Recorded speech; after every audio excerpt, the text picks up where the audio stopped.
कस्तो बुटा चढेर घाँस खाइरह मस्त चरिला तर बुटामा चढेर घाँस खाइरह त्यो पनि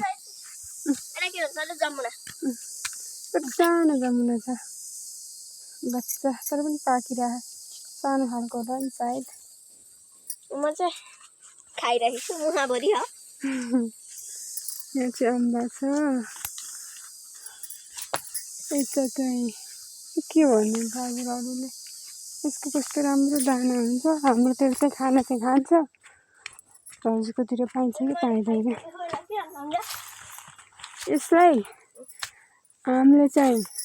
खन्यु भन्छौँ कुन कुन नामले चिन्नुहुन्छ त्यो चाहिँ थाहा भएन यसलाई चाहिँ हामीले चाहिँ यसलाई खन्यु भन्छौँ के कहाँ के भन्छ कमेन्ट गर्नु ल हामीले चाहिँ यसलाई खन्यु भन्छौँ के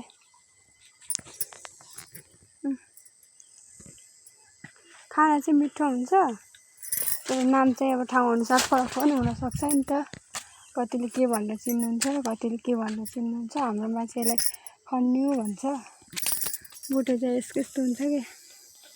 लहरामा चाहिँ फलेको हुन्छ जस पहाडतिर आएपछि फलहरू धेरै कुराहरू पाइन्छन् क्या कति राम्रो भ्यू देखिरहेछ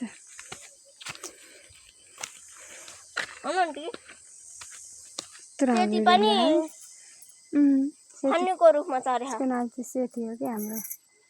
बाख्राको नाम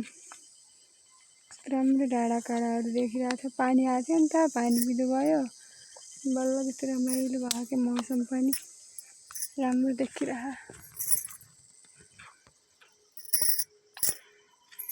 त्यस रमाइलो छ यतातिर चाहिँ गाडी आइरहेछ हाइवे भन्दा हामी केही तल छौँ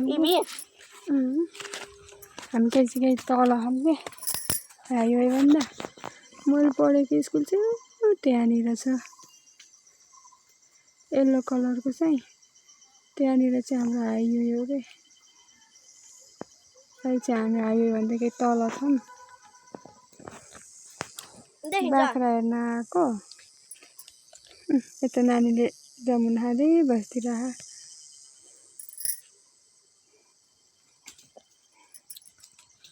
साउनमा लाउने मेन्डे बाई बाई गाइस खाम ल कस्तो हुँदैन साउन असार 15 दही चिउरा खाने साउने 15 खेर मिठो छ by by guys like subscribe गर्न फलो गर्न चाहिँ नभुल्नु ल बाई भन्नु बाई बाई गाइज लाइक